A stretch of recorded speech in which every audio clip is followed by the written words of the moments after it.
teaching a food history class, U.S. food history class. Okay. Could you tell us a little bit about that and what, maybe just like an overview of what the food history class is about? Okay.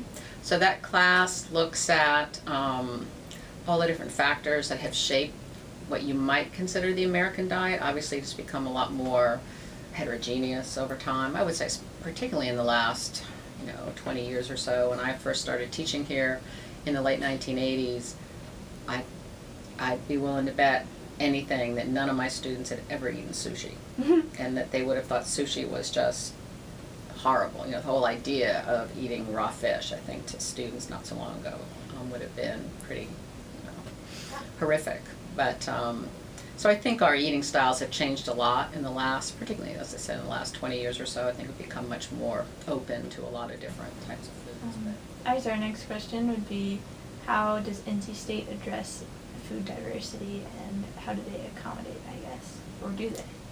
Well, I would say dining services does a pretty good job of accommodating diverse interests around food, as well as needs around food. So there are a lot of different ways to think about diversity. I mean, obviously there are students who have health-related needs. So they are, they have celiac disease, they can't consume gluten, and so dining, has spent a lot of time identifying sources, foods that have gluten or that are gluten-free, so that those students can benefit from that. And then obviously there are all of the food choices that students make around, being vegan, or again, not eating certain types of animal products.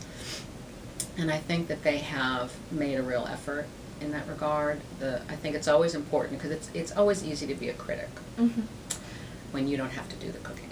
Sure. And so dining has a challenge, because a lot of students do want French fries and chicken nuggets. Pizza.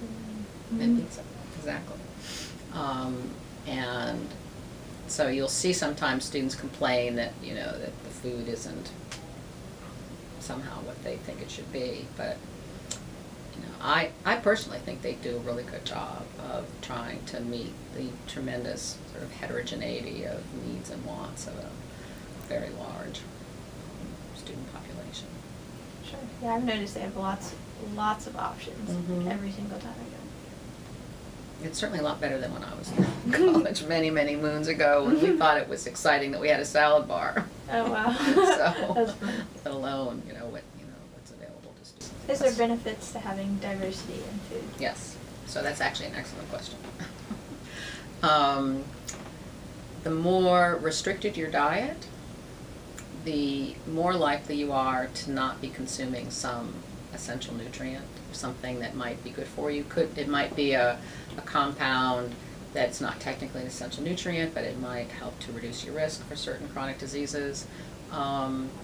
And so what the research shows, when you just do large-scale population studies, you find that the more varied a diet, the better the health outcomes. Sometimes say, at the end of the day, if you learn nothing in this class, I hope you will learn that really the best approach is all things in moderation and variety in all things.